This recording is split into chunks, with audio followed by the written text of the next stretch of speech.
네, 저희는 AI ED1 해커톤 4팀 수업 시연 영상을 녹화 중입니다.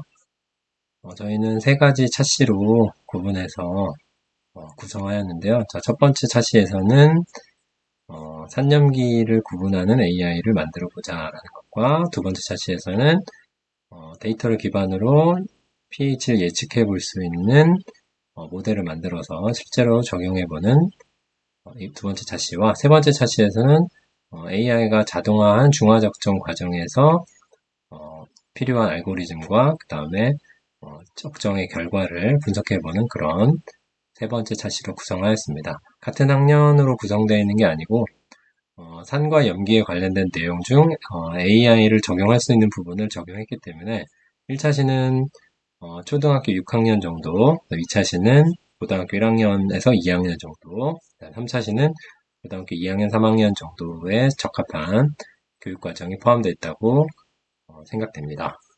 네, 첫 번째 차시에서는 먼저 집에 원격 수업으로 인해서 배부된 실험 재료를 가지고 수업을 구성하였는데요. 먼저 6홈판에다가 사이다, 물, 주방세제 이런 것들을 넣고 페노탈레인 용액과 BTB 용액을 넣어서 색변화를 관찰하고 원격 수업 도구인 구글 젠보드에 사진을 올리는 과정이 포함되어 있습니다. 그래서 학생들이 LMS 플랫폼인 구글 클래스룸에서 이 내용을 접하고 여기에 각각 실험을 한 결과를 사진을 찍어서 올리면 우리가 산과 중성, 염기성을 확인해 볼 수 있는 그런 실험 결과를 공유하는 문서가 되겠습니다. 이를 바탕으로 이제 1차시 두 번째에서는 페나탈레인 용액의 색을 AI가 인식시켜서 얘를 구분하게 하는 그런 과정이 포함되어 있습니다. 이 과정에 들어가는 내용은 엔트리를 활용할 건데요. 엔트리에 이 블록 코딩을 이용해서 사진의 이미지를 먼저 학습시킨 다음에 페납탈레인 용액은 산성, 중성은 무색이고 염기성은 유색인 이 붉은색이 나타나기 때문에 이 붉은색이 나타나면 염기성입니다 라고 판별해주는 그런 모델을 만들어서 학생들이 이 만든 모델을 가지고 직접 자기가 어떤 용액에 대해서 확인해 본 결과를 사진으로 올리고 그 과정을 확인해 보는 과정으로 구성되어 있습니다. 그래서 예를 들면 여기에 있는 만들어진 예시 중에 하나인데요. 네, 페롭탈레인 지시약의 색깔 결과를 여기에서 로딩 시켜서 업로드해서 확인해 보는 그런 블록 코딩이 되겠습니다.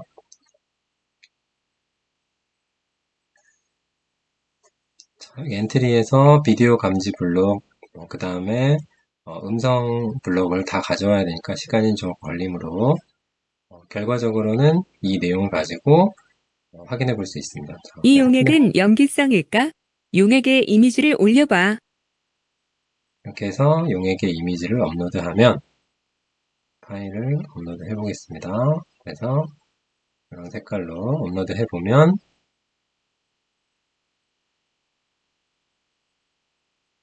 이 용액은 염기성입니다. 이렇게 확인해주는 그런 블록 모델을 만들어서 학생들이 직접 자기가 실험한 결과를 이 구글 클래스룸에 있는 과제로 제출하면은 채점 기준표에 따라 이렇게 채점을 해보는 그런 방식입니다.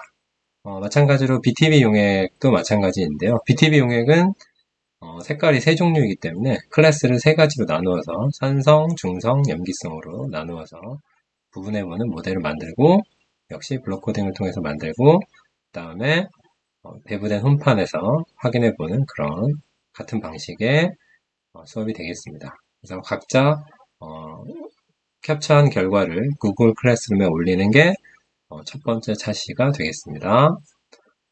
두 번째 차시에서는 pH라고 하는 것이 필요하다라는 내용을 먼저 학생들에게 안내하고요. 이렇게 수소이온의 농도로 나타낼 수 있다라는 것과 그 다음에 pH가 0부터 14의 값을 갖는다. 그러나 이게 정확하지 않다. 이렇게 어떤 레인지에서 머물고 있기 때문에 정확하지 않아서 이걸 가지고 인공지능 모델을 만들어서 두 번째 차시에서는 만능 지시학의 색변화를 가지고 pH를 예측해보는 실험 결과를 도출해보는 그런 수업을 진행할 할 것입니다. 그래서 보시면 만능 지시학은 원래 여러 가지 산염기 용액이 섞여 있는 거고요. 학생들에게는 이 코드를 직접 구현하게 할 건데요.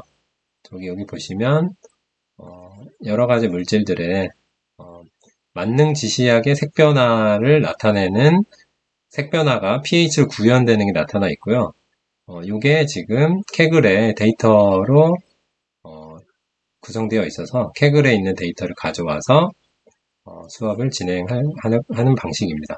그래서 실제로 학생들이 케글에 있는 이 pH 레코니션 데이터를 활용해서 여기 데이터는 지금 RGB 값으로 각 pH의 이미지를 구현해 놓은 건데요. 데이터 셋을 가지고 와서 트레이닝을 시켜서 결과적으로 예측해보는 방식이 되겠습니다. 그래서 학생들에게 이 코드를 알려주고 그 다음에 X값에 블루, 그린, 레드 값을 집어넣어서 Y를 트레이닝한다 라는 것과 트레이닝한 결과들이 이렇게 구성된다 라는 것과 그 다음에 예측 모델을 랜덤 포레스트 레그레션으로 만들 것이고 자세한 설명하기는 어렵지만 어쨌든 이 모델의 성능을 알려주시고 그 다음에 이제 두 번째에서는 학생들이 실제로 주위에 있는 물질들을 만능 지시약도 역시 배부가 됩니다. 그래서 배부된 상태에서 각각의 실험 결과를 이렇게 보내는 학생들의 패들릿이라는 원격 수업 도구를 이용해서 활동한 다음에 그 결과를 이렇게 사진으로 찍어서 올리면 그 사진을 찍어서 올라온 결과를 학생들이 올린 걸 보겠습니다. 여기서 캡처 도구를 활용하면 전체를 하려면 RGB 값이 제대로 안 나오니까 이 중에 일부를 캡처해서 이렇게 캡처하면은 뚜렷한 색깔이 나오니까 이 색깔을 학습된 모델에 집어넣어서 각 이미지에 블루, 그린, 레드의 픽셀을 얻어내고 픽셀 값을 얻어내고 이를 모델에 적용하면은 지금 13.84의 pH 값이 예측된다. 그래서 예측한 활동의 결과를 제출하는 그래서 먼저 예측해보고 그 다음에 자기가 그냥 눈으로 확인해 볼 수 있으니까 이 pH 페이퍼에서 눈으로 확인해 본 것과 그 다음에 모델이 학습해서 예측한 결과들을 이용해서 로드해보는 그런 활동이 되겠습니다. 그래서 이렇게 자기가 pH를 확인하기 위해서 만능 지시약으로 확인해보는 활동과 그 다음에 콜앱으로 이 짜여진 코드를 활용해서 pH를 예측해보는 결과를 정리해보는 활동으로 구성되어 있습니다. 그래서 예상한 pH와 인공지능이 나타낸 pH를 이렇게 구성해서 하는 방식으로 구성하였습니다. 자, 세 번째 차시에서는 이 피지컬 컴퓨팅을 이용해서 구성하였는데요. 이 피지컬 컴퓨팅이 인공지능을 잘 활용하면은 적용이 될 수 있어서 저희가 한번 만들어 보았습니다. 그래서 티처블 머신에서 세 가지 클래스로 실제 중화 적정 실험을 에서의 이미지를 분류하였고요. 클래스를 세 개로 분류하였고 이 과정을 통해서 티처블 머신에서 학습된 결과를 파이썬을 이용해서 등록하고 그다음에 카메라를 통해서 모니터링하고 그다음에 색 변화를 감지한 다음에 밸브를 이렇게 여기 꼭지인데요. 여기 있는 꼭지를 움직이게 해서 실제 학생들이 실험의 결과를 볼 수 있게 하는 그런 구성이 되겠습니다. 그래서 학생들에게 이렇게 첫 번째 차시에서는 방금 본 영상을 틀어주고 방금 본 영상의 알고리즘이 어떻게 될 것이냐 해서 이 활동지를 주는 건데요. 활동지를 주면 카메라를 통한 색변화 모니터링이 이루어지고 모니터링이 세 가지 클래스로 나뉘어 있다. 그리고 라벨 1이 not changed니까 확률이 70% 이상이면 어떤 루트로 가야 되는가 그래서 여기에 어떤 명령어를 집어넣는 게 좋은가 라는 거를 한번 구현해보는 활동지를 기획하였습니다. 그래서 이걸 하고 난 다음에 실제로 저희가 실험을 한 결과를 직접 보여줄 수도 있고 이미 올라와 있는 결과를 통해서 여기 보시면 처음 눈금 값과 나중 눈금 값을 사진으로 찍어서 이 값의 차이를 가지고 중화 적정의 양적 관계를 교과 내용을 또 잃어버릴 수는 없으니까요. 그렇게 해서 교과 내용을 토대로 몰롱도를 구하는 이 과정까지 해서 수업을 마치는 걸로 구성하였습니다. 그래서 이렇게 3차시 내용으로 구성되어 있습니다. 네, 저희 수업 시연 이렇게 구성되어 있습니다. 감사합니다.